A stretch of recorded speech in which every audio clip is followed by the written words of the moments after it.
오늘의 말씀의 주제는 하나님의 사랑에 관한 것입니다. 사랑이 참 중요하지요. 이 세상에 사랑만큼 중요하지 않는 것이 어디 있겠습니까? 우리 모두는 그것을 알고 있습니다. 안 믿는 사람들도 그 정도는 압니다. 유행가 가사를 보아도 가장 잘 나가는 노래는 역시 사랑 타령입니다. 언제나 사랑을 노래해야 사람의 마음을 울리는 법입니다. 사랑에는 여러 가지가 있지만 그 중에서도 가장 중요한 것은 하나님의 사랑입니다. 물론 사람 사이의 사랑도 참 중요합니다. 부부의 사랑, 친구의 우정, 부모와 자식들 간의 자식 사이의 사랑, 이것이 어떻게 중요하지 않겠습니까? 그러나 이 모든 사랑도 하나님의 사랑과 비교할 수는 없습니다. 왜냐하면 사람 사이의 사랑은 언제나 시간과 공간의 제약을 받고 또 우리 자신의 능력에 한계가 있기 때문입니다. 그러나 하나님의 사랑은 그런 것이 없습니다. 모든 시간과 공간을 초월합니다. 그렇기 때문에 하나님의 사랑은 모든 사랑의 기초이자 또 출발점입니다. 정말이지 우리가 하나님의 사랑을 제대로 깨달을 수만 있다면 이 세상에 무엇이 겁이 나겠습니까? 그런 사람은 모든 풍파와 환난 가운데서도 마음이 평온할 것입니다. 그래서 교회에서도 하나님의 사랑만큼 강조하는 것도 없습니다. 그러나 참으로 유감스럽게도 하나님의 사랑만큼 깨닫기 힘든 것도 없습니다. 그것은 하나님의 사랑이 일정치 않는 것이 아닙니다. 우리의 마음이 일정하지 않기 때문입니다. 하나님의 사랑은 언제나 일정하시지만 우리는 그것을 깨닫지 못합니다. 그것을 깨닫지 못하기 때문에 조그마한 혼란을 만나도 조그마한 고난을 만나도 염려와 근심 속에서 불안에 뜹니다. 내가 장차 무엇을 먹고 무엇을 마시며 살 것인가? 그런 생활의 염려에 압도되어 버립니다. 사실 우리 가운데 하나님의 사랑을 체험하지 않는 사람이 어디 있겠습니까? 물론 교회를 처음 나오시는 분들은 그런 경험이 없을지도 모르겠습니다. 그러나 교회를 오래 다니는 분, 10년, 20년을 다닌 분들 치고 내가 한 번도 하나님의 사랑을 경험한 적이 없다. 그런데도 교회 나온다. 이건 참 기적이죠. 그러나 우리는 다 한 번 그런 경험을 한 일이 있습니다. 문제는 그런 사랑이, 그 사랑이 오래 가지 않는다는 겁니다.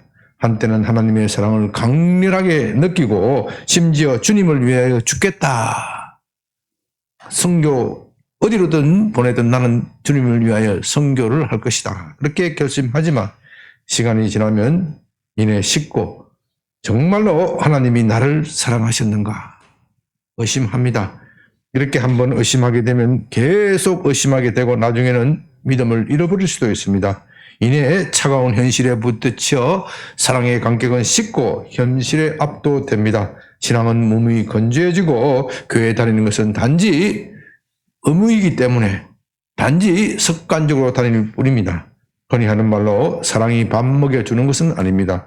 마음이 냉랭해지고 생활의 염려와 근심 때문에 신앙은 활력을 잃어버립니다. 그래도 교회에 나오지 않으면 하나님이 벌을 줄 것 같아서 저주를 받을 것 같아서 어쩔 수 없는 의무감 속에서 나올 뿐입니다. 사정이 이렇다 보니 이 사랑에 대한 설교를 하기가 쉽지 않습니다. 특히 교회에 나온 분들, 오랫동안 다니는 분들에 대하여 하나님의 사랑에 대하여 말하는 것은 쉽지가 않습니다. 너무나도 자주 들었던 이야기이기 때문입니다. 그러나 너무나도 자주 들었지만 내 마음에 감동이 없을 수도 있습니다. 그래서 저도 오늘 본문을 대하면서 로마서에 지금까지 강해해왔지만 오늘 본문처럼 준비하는데 힘들고 고민한 본문도 없었습니다. 그 이유를 가만히 생각해보니 제 자신도 하나님에 대한 사랑이 많이 식었다는 것을 알게 되었습니다. 정말이지 제 마음에 하나님의 사랑이 충만하여 뜨거운 불이 되었다면 오늘 본문을 얼마나 설교하기가 쉽겠습니까? 오늘 우리가 모시는 우리 심상준 목사님이나 김영심 사모님 부부처럼 정말 하나님의 사랑이 뜨거워서 그렇다면 얼마나 설교하기가 쉽겠습니까? 날 나오는 그 자체가 여러분들이 다 은혜로 받아들이고 아멘으로 받아들이지 않겠습니까? 그러나 솔직하게 말씀드리면 제 마음이 그렇지 못합니다. 가만히 생각해 보니 그러나 가만히 생각해 보니 우리 마음이 냉랭할 때도 있지만 그렇다고 해서 하나님을 사랑하지 않는 것도 아닙니다. 하나님을 사랑한다고 해서 늘 하나님의 은혜에 충만하여 감격하여 눈물을 흘리는 것도 아닙니다. 제가 우리 심성균 선교사님 드렸지만 우리 심성교사님도 늘 그렇게 충만한 것은 아니더라고요. 울려고 내가 왔냐 뭐 그런 이야기도 하셨지만은 참 한배문화원 처음에 이렇게 선교를 하고 할 때 뭔가 일이 좀 잘 되어가지고 잘 풀릴 때가 있었어요. 잘 풀릴 때가 있었는데 지금도 제가 기억을 하는데 어느 대전에서 큰 교회가 붙겠다. 얼마나 감사한 일입니까? 그리고 또 법조인들 중에서 마음이 뜨거운 분들이 생겨서 한배문화원을 적극적으로 후원하고 지원하겠다. 얼마나 감사한 일입니까? 그래서 대전에 어느 교회에서 모였습니다. 이사들 새로운 모임을 창립하기 위해서 모였는데 거기에 담임 목사님은 마음이 뜨거워져서 얼마나 도우려고 열심인데 흔히 하는 말로 그 교회 장로가 꼬장을 부리더라고요. 꼬장을 부리는 게 정말 사람을 뭐라 그럴까요? 열받게 우리 최장희 지사님도 계시는가 모르겠는데 하여튼 사람을 깐죽거리면서 열받게 하는 거 있잖아요. 이런 말 표현하면 별로 안 좋은 이야기이지만 정말 밖에 나가서는 기시하게 한 대 때렸으면 속이 시원할 정도로. 그러니까 담임 목사님이 얼마나 민망합니까?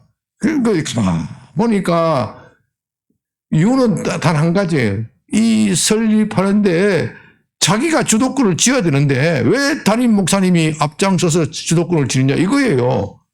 그럼 이걸 보니까 그러니까 참 우리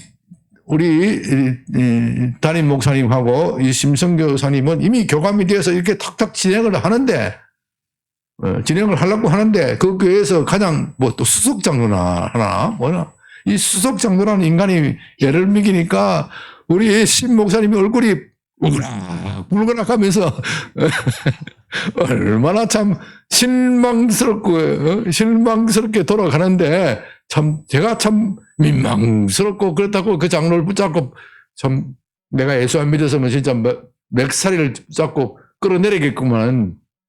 그렇게는 하지 못하고 참 힘든 그런 것도 있습니다.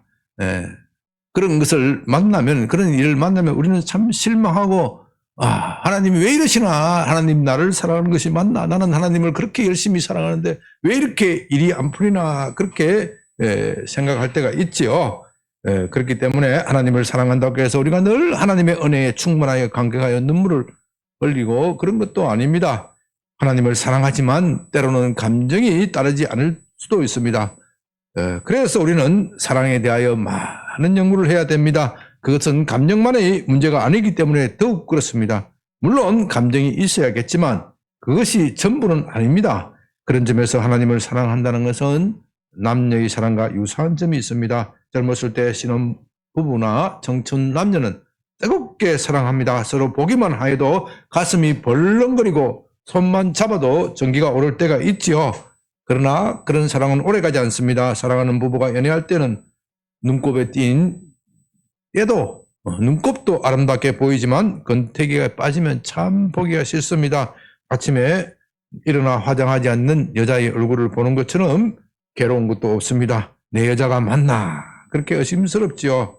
그러나 진정한 사랑은 그런 권태기를 극복해야 합니다. 권태기가 있다고 해서 서로 사랑하지 않는 것이 아닙니다. 신혼의 뜨거운 감정이 사라졌다고 해서 사랑하지 않는 것도 아닙니다. 정말로 사랑하는 부부는 나이가 들면 들수록 육체적 사랑은 식지만 더욱 깊이 알고 더욱 신뢰하고 더욱 존경하게 됩니다. 그래서 나이가 들면 부부는 친구가 된다. 그런 말이 있습니다. 저는 집사람을 보면 저와 함께 산 세월이 40년, 참 긴 세월이죠. 내가 어떻게 한 여자와 그렇게 긴 세월을 살았는지 기적이에요. 그렇게 40년을 살면서 서로 친구가 되는 겁니다. 이처럼 서로 사랑이 깊어지면 사랑의 새로운 국면을 맞이하게 되고, 또 깊어지면 깊을수록 더 오묘한 맛을 느끼게 되는 겁니다. 하나님의 사랑도 그런 겁니다. 이제 본문을 통하여 하나님의 사랑을 깨닫고 그것을 더욱 깊이 간직하고 또 하나님을 더욱 사랑하게 되기를 바랍니다. 5장 5절 소망이 우리를 부끄럽게 하지 아니함은 우리에게 주신 성령으로 말미암아 하나님의 사랑이 우리 마음에 부은 바 됨이니.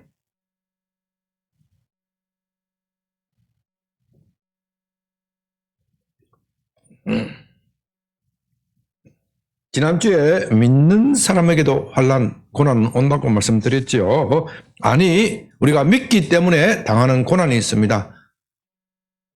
우리가 하나님의 나라에 들어가기 위해서는 반드시 고난을 받아야 합니다.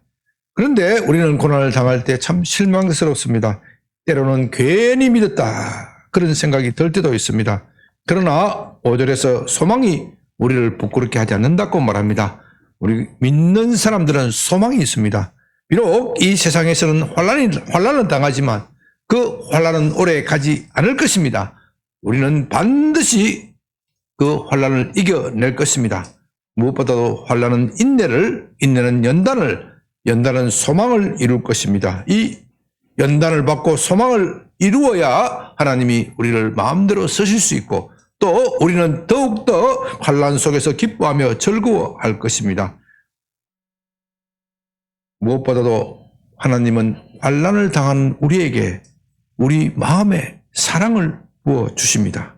이 붓는다는 말은 원어의 뜻은 흘러나오다, 쏟아졌다, 그런 뜻입니다. 누가복음 5장 30절에서 새 포도주를 낡은 부대에 넣으면 어떻게 해요? 새 포도주가 부대를 터뜨려 쏟아진다. 이 쏟아진다. 왜냐하면요, 이 포도주는요, 발효를 하면서 어떻게 해요? 양이 늘어납니다. 그렇기 때문에 술은 새 포도주에 넣어야 돼요. 옛날에 이 부대는 가죽으로 돼요. 가죽 부대이기 때문에 새 가죽은 신축성이 어떻게 해요? 좋아요. 그렇기 때문에 가죽과 함께 이 발효된 포도가 늘어나는데, 오래된 부대는 어떻게 돼요? 이 신축성이 없어요. 그렇기 때문에 그 속에서 빵빵하게 불어나면 터져버려요. 이 터져버린다, 하나님의 사랑을 그런 식으로 부어준다는 겁니다. 하나님은 우리를 사랑하시되 넘치도록, 부대가 터지도록 부어주십니다. 우리가 감당할 수 없을 정도로 넘치도록 부어주신다는 겁니다. 또한 이 말에는 우리가 먼저 하나님을 사랑한 것이 아니라 하나님이 먼저 우리를 사랑하셨다, 그런 뜻이 내포되어 있습니다. 우리 가운데 우리가 먼저 하나님을 사랑하는 사람은 아무도 없습니다. 우리가 먼저 하나님을 알아보고 하나님을 공경하고 하나님을 사랑하는 사람은 아무도 없습니다. 사랑은 언제나 하나님이 먼저 우리를 사랑하는 데서부터 출발합니다. 우리는 그 하나님의 사랑을 힘입어 하나님을 사랑하고 또한 이웃을 사랑하게 되는 겁니다. 요한일서 4장 10절에서 사랑은 여기 있으니 우리가 하나님을 사랑한 것이 아니요 하나님이 우리를 사랑하사 우리 죄를 속하기 위하여 화목 제물로 그 아들을 보냈습니다. 이렇게 말씀하십니다. 언제나 하나님의 사랑이 먼저입니다.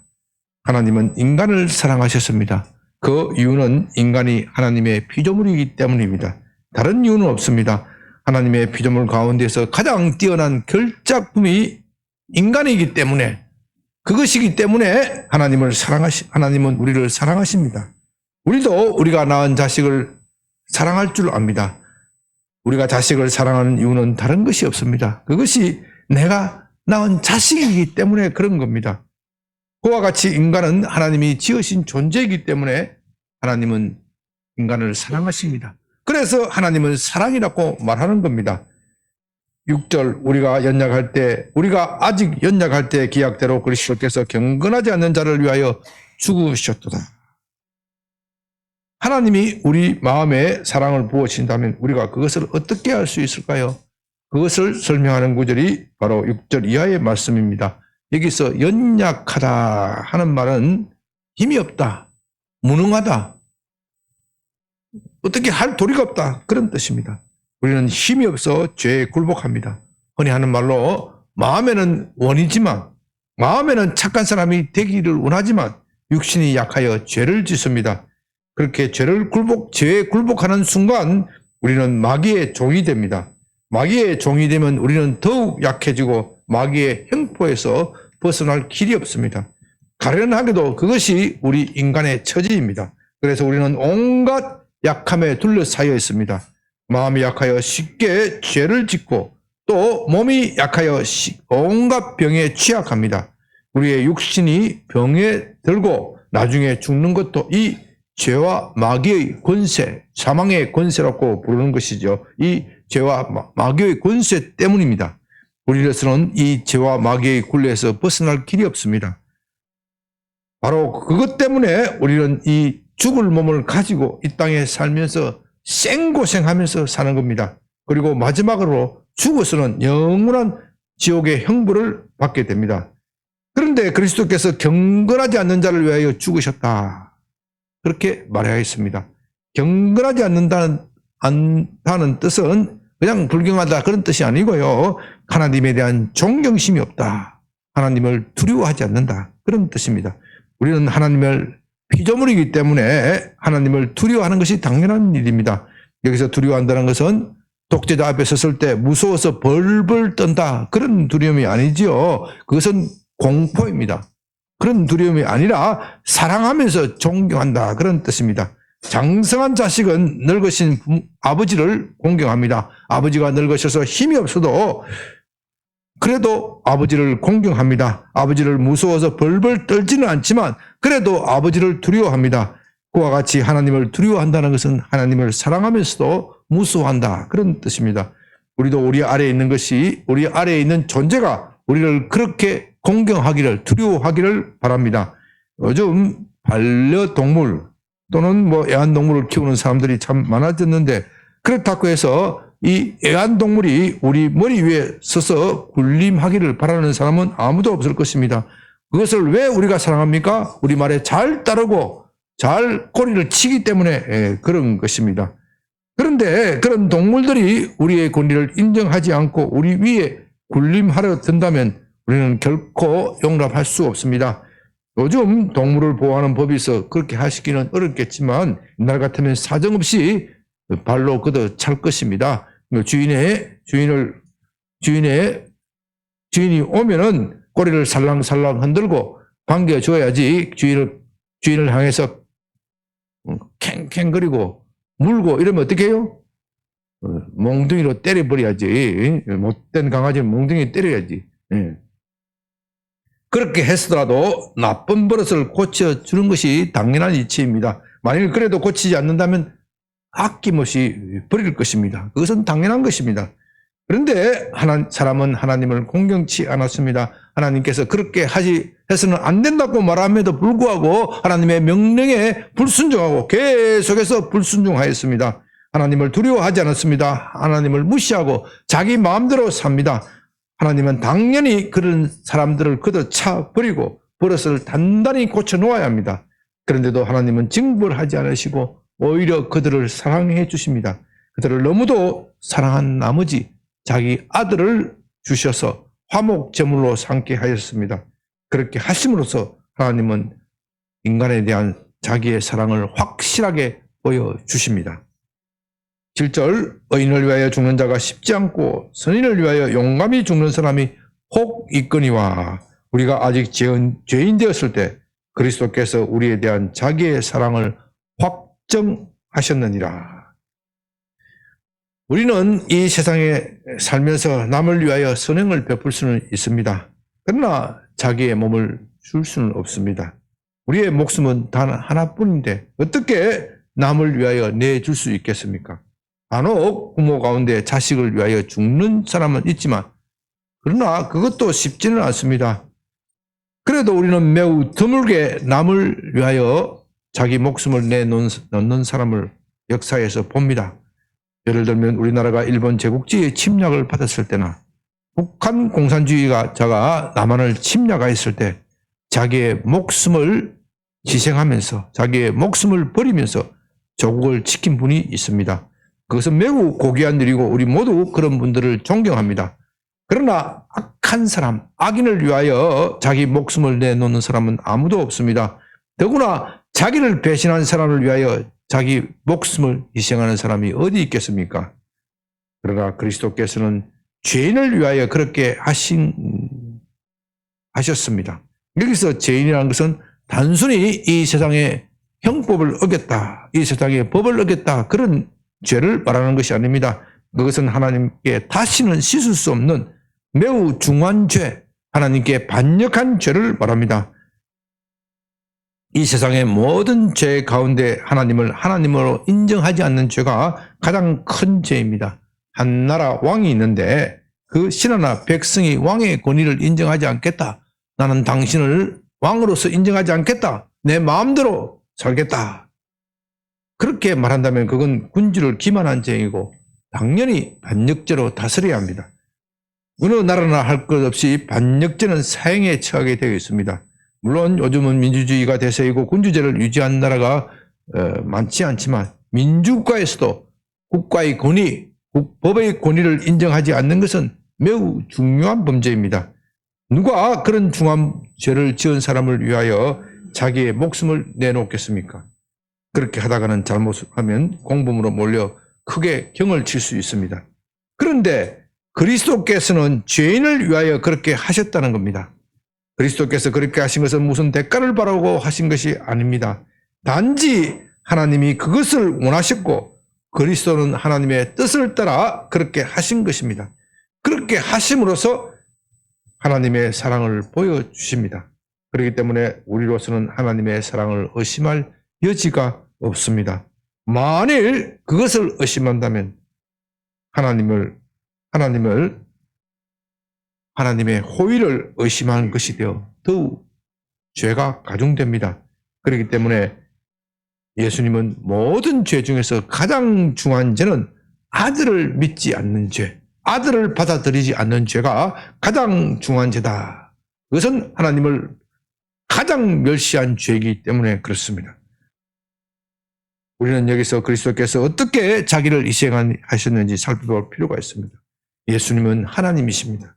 하나님이신 예수님이 이 땅에 오신 그 자체가 엄청난 희생입니다. 인간이 개나 소가 되었다고 생각해 보십시오. 개나 소의 사정을 살피기 위해서 개가 소가 되었다고 생각해 보십시오. 요즘 개 팔자가 옛날 같지가 않지요. 그러나 그래도 개는 개일 뿐입니다. 하나님이신 예수님이 인간이 되신 것은 그것보다도 더욱 힘든 일이고 그것보다 더욱 자기를 비하하신 일입니다. 하나님과 사람 사이의 간격은 창조주와 피조물의 차이입니다. 무와 유의 차이입니다. 그 차이를 어떻게 사람과 개의 차이에 비교할 수 있겠습니까? 그 예수님은 왕이나 귀족의 집안에서 태어난 것도 아닙니다. 가장 가난한 목수의 집에서 태어났습니다. 그분이 태어났을 때 알아주는 사람이 없어 마구간에 다시 말해서 말 먹이통에서 태어나셨습니다. 무엇보다도 그분의 죽음은 참으로 비참하였습니다. 그런 죄가 없으십니다. 그러나 가장 흉악한 죄를 범한 사람이 받는 그런 형벌을 받으셨습니다.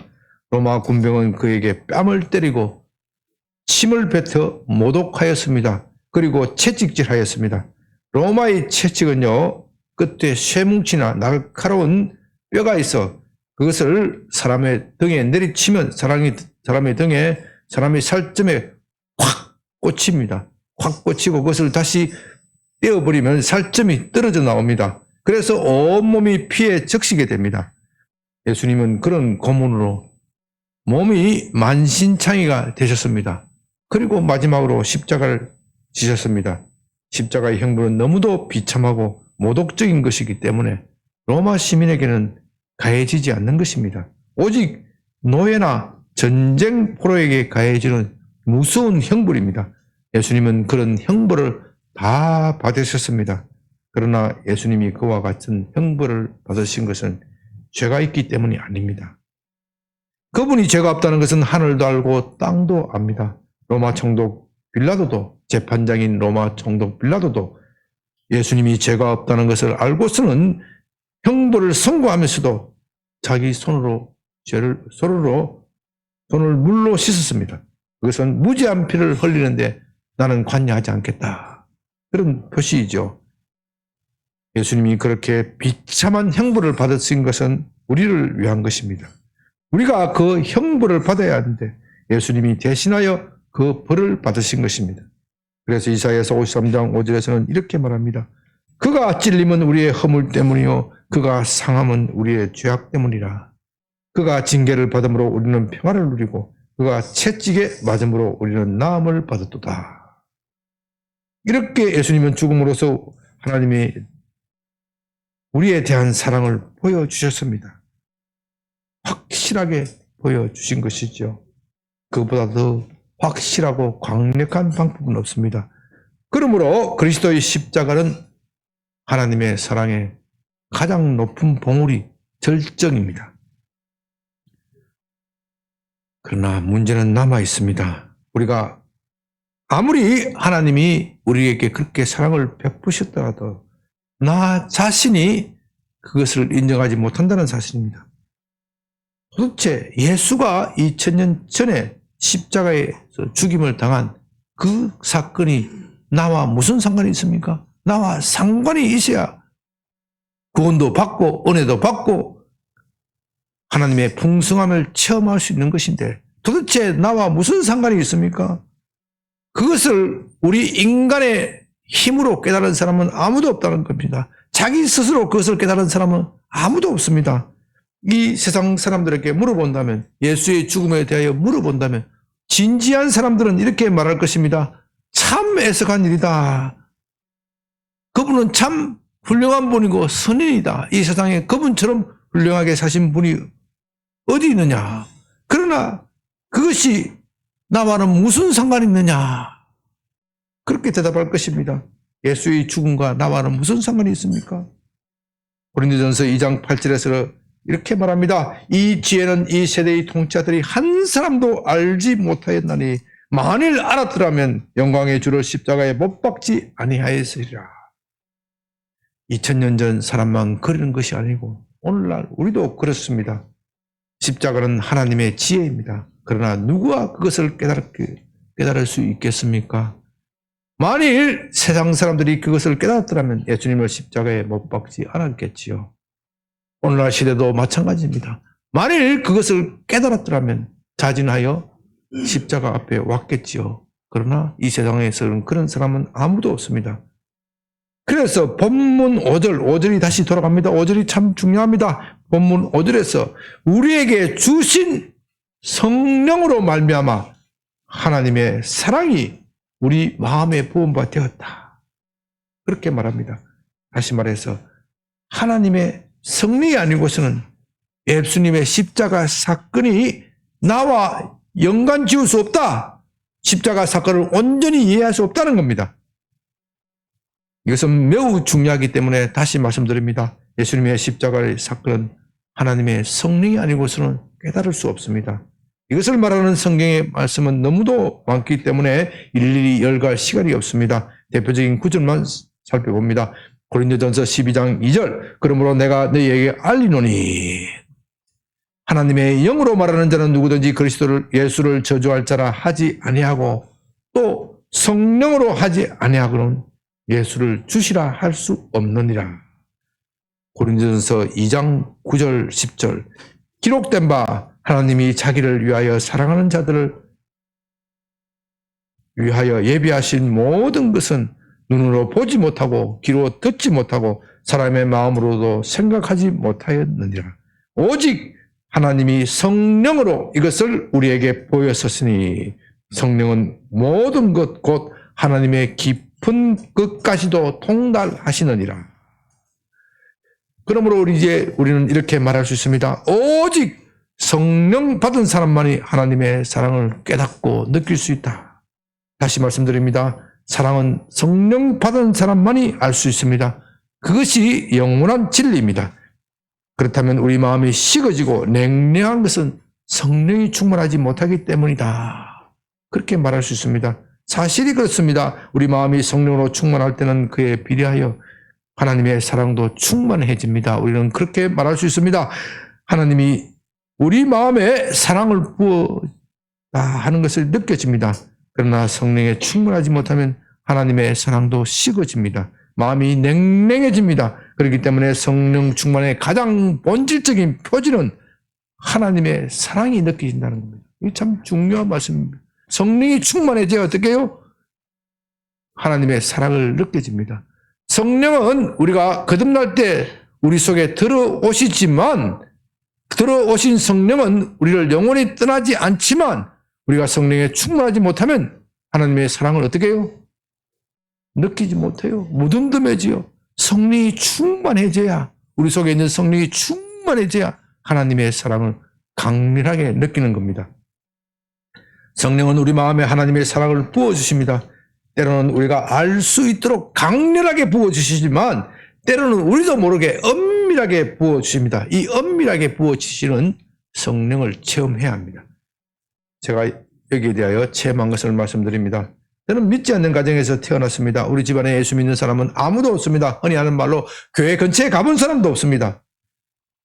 교회와는 완전히 담을 쌓은 집안입니다. 그런데 저는 어릴 때부터 교회 예배당 종소리가 참 듣기 좋았습니다. 요즘에는 도시 소음 공해 때문에 교회에서 종을 치지 않지요. 그러나 제가 어렸을 때 60년대, 그 70년대 그때까지는 종을 쳤습니다. 그 종소리가 온 동네에 울려 퍼졌는데 저는 참 듣기가 좋았습니다. 어떤 사람은 그 종소리가 듣기 싫어서 신고까지 하는 사람도 있는데 저는 참 듣기가 좋았습니다. 마치 제게 땡그랑 땡그랑 하고 울리잖아요. 땡그랑 땡그랑 울리면 동서봐 얼른 와, 동서봐 얼른 와, 저를 부르는 그런 소리가 들렸어요. 그래서 동네 친구가, 교회 다니는 친구가 우리 교회 안 가볼래 하면 얼른 따라갔습니다. 얼른 따라갔습니다. 그때 교회에 연속해서 3번 출석하면 정식 이제 멤버로 가입시켜주고 상으로 학용품을 줘요. 학용품. 그러니까 학용품이 귀한 시대이기 때문에 그 상을 받으려고 열심히 다녔습니다. 그런데 저희 아버지는 귀신과 같이 제가 3번째 교회 나가려고 그러면은 딱 가로막고 너 어디 가지? 교회 가려고 그런 거지. 못 가도록 말렸습니다. 그래서 여러 번 그렇게 교회를 갔지만 3번 연속 출근은 3번 연속은 한 번도 가지 못해서 결국 학용품은 받지 못했어요. 그러다가 중학교 때 미션 스쿨을 다니다가 성경 공부 시간에 예수님을 알게 되었고 3학년 때 학교에서 베푸는 세례를 받았습니다. 세례를 받는 순간 예수님이 나를 위하여 돌아가심이 믿어졌습니다. 저 세례를 받을 때 학교에서 선생님이 뭐라고 하냐면 이거 받아두면은 절대 손해가 없다. 절대 손해가 없다. 그렇게 해서 받았는데 그 세례를 받는 순간 제 몸에 목사님이 물을 적시는 순간 예수님이 부활하신 것이 확 믿어지고 눈물이 확 쏟아지는 겁니다. 이 과정을 보면요, 성령께서 엄밀하게 그렇게 하신 것입니다. 성령께서 예배당 종소리를 통하여 저를 부르셨고 또 성경 공부를 통하여 엄밀하게 부르셨습니다. 만일 성령께서 부르시지 않았다면 제가 어떻게 믿을 수 있겠습니까? 당시 예배당 종소리는 저만 들은 것도 아니고 성경 공부는 저만 한 것도 아닙니다. 그러나 대부분의 아이들은 그런 부름에 반응하지 않았습니다. 그들 중에는 저보다 더 믿기 좋은 환경에 있었지만 믿지 않았습니다. 그러나 가장 믿기 어려운 환경에 있는 제가 믿었습니다. 그리고 믿어서 받은 복은 이루 헤아릴 수 없습니다. 제가 일찍이 사법시험에 합격한 것도 제 자랑을 좀 미안합니다. 하나님의 은혜이고 검사가 된 것도 하나님의 은혜이고 그리고 이 말년에 복사가 된 것도 그렇습니다. 제 삶에 하나님의 은혜가 아닌 것은 아무것도 없습니다. 그런데요, 참으로 신기한 것은 제가 성령에 충만하지 못할 때는 그것을 인정하지 않는다는 겁니다. 인정하더라도 매우 인색하게 인정합니다. 하나님, 이것밖에 안 주시는 겁니까? 얼마나 불평불만이 쏟아지는지 모릅니다. 그러나 성령에 충만하면 달라집니다. 하나님이 사랑이 강렬하게 느껴지고 감격하여 눈물을 흘립니다. 그것을 생각하면 생각할수록 감사할 뿐입니다. 그래서 우리는 이렇게 말할 수 있습니다. 오직 성령 받은 사람만이 하나님의 사랑을 체험할 수 있다. 오직 성령 받은 사람만이 하나님의 사랑을 깨달을 수 있다. 오직 성령 받은 사람만이 하나님의 사랑을 느낄 수 있다. 그렇다고 해서 성령께서 다 하시고 우리가 할 일이 없다, 그런 뜻은 아닙니다. 성령의 충만해 하나님의 사랑을 느낄 수 있지만 그래도 우리가 해야 할 일이 있습니다. 우리가 해야 할 일을 하지 않으면 성령께서 우리 마음에 아무 일을 할 수가 없습니다. 그래서 예수님께서는 이렇게 말씀하십니다. 마태복음 12장 31절. 그러므로 내가 너희에게 이르노니 사람에 대한 모든 죄와 모독은 사하심을 받되 성령을 모독하는 것은 사하심을 얻지 못하겠고, 예수님을 모독하고 예수님을, 하나님을 욕하는 것도 다 용서를 받을 수 있지만 무슨 죄는 용서 못 받는다고요? 성령을 모독하는 죄는 용서받지 못한다. 저는 이 말씀에 대해서 참 깊이 참 묵상해 보았습니다. 왜 그런가? 왜 그런가? 그건 이치적으로 너무 당연한 거예요. 여기서 성령을 모독한다는 말은 옛날 성경에서는 해방한다 하는 말로 번역하였습니다. 이것은 고의적으로 성령을 거부하는 죄를 말합니다. 사람이 고의적으로 성령의 음성, 성령의 하시는 일을 거부하면 하나님도 어떻게 해요? 방법이 없다는 겁니다. 하나님은 우리의 마음을 무시하고 억지로 믿게 하지 않습니다. 성령은 우리가 거부하는데도 억지로 밀고 들어오는 그런 분은 아닙니다. 만일 그렇게 된다면 우리는 자유의지를 잃게 되고 하나님이 우리 마음에 입력한 대로 움직이게 되는 비인격적인 존재, 컴퓨터나 로봇과 같은 그런 것이 되게 되지요. 그렇기 때문에 성령은 우리 마음에 예수님의 십자가의 사건을 설득해서 믿게는 하지만 그것을 억지로 하지는 않는다는 겁니다. 그래서 우리도 성령의 그런 활동, 음성에 반응해야 합니다. 비록 믿기가 어렵더라도, 잘 들어주시기 바랍니다. 믿기가 어렵더라도 내가 믿겠다, 그것을 결단해야 합니다. 우리 마음에 믿어야 한다는 마음이 완전히 들지 않더라도, 이해되어지지 않더라도 오늘 목사님 말씀 들어보니 정말 믿으면 그런 일이 일어날까? 그것을 의심하면서도 믿기로 결단해야 합니다. 내 마음에 믿기로 결단할 때 성령께서 일하신다는 겁니다. 그래서 로마서 10장 8절에서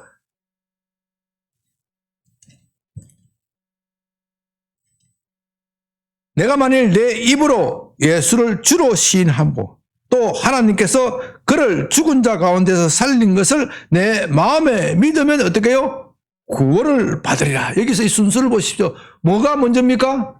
내 입으로 시인하는 것이에요. 내 입으로. 그 다음에 어떻게 해요? 믿음이 따라온다.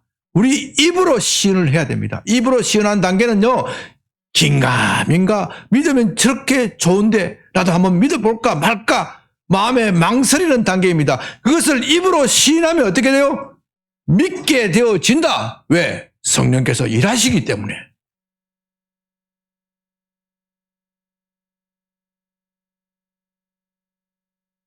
이제 말씀을 마칩니다. 하나님의 사랑은 언제나 변함이 없습니다. 예수님의 십자가 사건은 이미 확정된 사건이고 그것은 변함이 없는 영원한 사랑의 표현입니다. 문제는 우리가 그것을 얼마나 깨닫고 느끼느냐, 우리의 삶 속에서 얼마나 깨닫고 느끼냐 하는 것입니다. 우리의 신앙은 십자가 사건을 얼마나 깊이 깨닫고 느끼느냐, 여기에 달려 있습니다. 십자가의 사랑을 깨닫지 못하면 우리의 신앙은 아무것도 아닙니다. 하나님의 사랑을 느끼는 것이 아니라 그냥 종교적 규율에 따라 교회 나오는 것 뿐입니다. 만일 우리의 신앙이 그렇게 된다면 신앙은 형식과 습관이 되고 몸이 건조해집니다. 활력을 잃고 교회를 나오는 것은 단지 벌을 받지 않기 위한 것, 저주를 받지 위한 것 뿐입니다. 그렇게 하지 않으면 복을 받지 않을 것이다. 율법주의, 강박관념, 기복주의, 그렇게 변질되어 버리지요. 그러나 십자가 사랑을 깨달은 사람만이 평안하고 자유롭습니다. 하나님이 다른 무엇보다도 나를 사랑하심을 알고 감사와 감격이 넘칠 것입니다. 그리고 이렇게 고백할 것입니다. 아들을 주신 그분이 그 아들과 함께 다른 모든 것을 주시지 않겠느냐. 이것이 사도가 로마서 8장 32절에서 하는 고백입니다. 하나님은 아들을 우리에게 주셨습니다. 그것은 한편으로서는 우리의 죄가 얼마나 무서운지, 얼마나 무서웠으면, 얼마나 심각하였으면 자기 아들을 희생하시는 것인지, 다른 한편으로서는 하나님이 우리를 얼마나 사랑하시는지 그것을 보여주는 증거입니다. 아들을 주신 하나님은 다른 어떤 것도 우리가 필요한 모든 것을 아낌없이 주실 것입니다. 아까 어떻게 해요? 부어 주신다. 부어 주시는 거 어떻게 해요? 부대가 터질도록, 넘치도록 부어 주시는 겁니다. 그러므로 이제 예수님을 믿는 사람은 하나님 앞에 담대하게 나아갈 수 있습니다. 그런 이제 하나님과 화목하게 되었기 때문에 하나님의 자녀가 되었고 또한 하나님의 친구가 되었기 때문에 자신이 필요한 모든 것을 예수님의 이름으로 구하게 될 것입니다. 그리고 구하는 사람마다 받을 것입니다. 그러나 우리가 이것을 깨닫기 위해서는 우리도 노력해야 합니다. 성령께서 우리 마음에서 일하셔야 되지만 우리도 시간과 비용을 투자해야 합니다.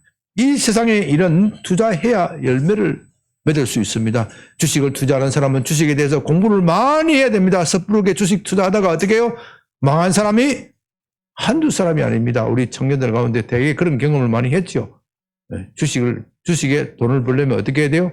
주식 공부를 많이 해야 됩니다. 주식 공부를 많이 할 수가 없으면 어떻게 해요? 투자 안 해야 돼요. 안 해야 돼요. 심은 대로 거둔다는 것은 만고불변의 진리입니다. 물질적인 세계에서도 그렇지만 영적 세계에서는 더욱 그렇습니다. 여러분이 하나님의 사랑을 알고자 한다면 하나님께 시간과 비용을 드려야 합니다. 그리고 그 시간과 비용은 나중에 충분한 보상을 받습니다. 결코 아까운 것이 아닙니다. 참으로 유감스러운 것은 우리가 하나님께 투자하는데 참으로 인색하다는 겁니다. 여기에는 여러 가지 유익가 있겠지만 특별히 저는 우리의 나태함에 대하여 지적하고자 합니다. 게으른 사람은 절대로 하나님의 사랑 안에 들어가지 못합니다. 잘 들어두시기 바랍니다. 일시적으로 사랑을 느낄 수는 있지만 게으른 사람은 절대로 하나님의 은혜 안에 들어가지 못합니다. 성경은요, 게으른 것은 단지 게으르다 그렇게 말하지 않습니다. 게으른 것은 악한 것이다. 악한 것이다. 주님은 게으른 종에게 악하고 게으른 종아 그렇게 말씀하심으로써 그것을 분명히 하셨습니다. 악하고 게으른 종은 어디에 갑니까? 바깥 어두운 데에서 쫓겨가서 어떻게 해요? 이를 북북 가게 될 것이다. 다른 말로 하면 지옥에 떨어져서 이를 북북 가게 될 것이다. 왜 이를 북북 가느냐? 나는 분명히 예수를 믿었다고 생각했는데 왜 나를 지옥에 보냅니까? 무서운 말이죠. 그러니 차라리 처음부터 안 믿는 사람은 어떻게 해요? 이를 북북 갈 일이 별로 없어요. 그런데 내가 예수를 믿었는데 게을러서 바깥 어두운 데 쫓겨가서 그렇게 하면 이를 북북 갈 수밖에 없잖아요.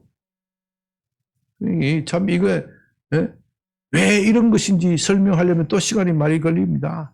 네, 다시 언젠가 다시 설명할 시간이 있겠지만 지금으로서는 내가 신앙생활 이왕 시작했으면은 나중에 이를 북북 가는 일이 없어야 한다. 그러기 위해서는 하나님께 아낌없이 투자해야 돼요. 아낌없이 여러분의 시간과 비용을 아낌없이 투자해야 됩니다. 그리고 하나님은 인간 주식과는 달리 인간 주식은 우리를 속이지만 하나님은 우리를 속이는 법이 없습니다. 우리가 심은 대로 어떻게 해요? 반드시 거두는 그 법칙을 만드신 분이 하나님이시기 때문에 하나님은 우리가 투자한 그대로 아니 100배, 1000배로 돌려주실 것입니다. 여러분의 마음에 하나님의 사랑이 식었습니까? 생활의 염려와 걱정 때문에 두려움이 듭니까? 하는 모든 일을 멈추고 주님의 십자가를 생각하시기 바랍니다. 우리가 그렇게 할 때 성령께서는 하나님의 사랑을 우리 마음에 부어 주십니다.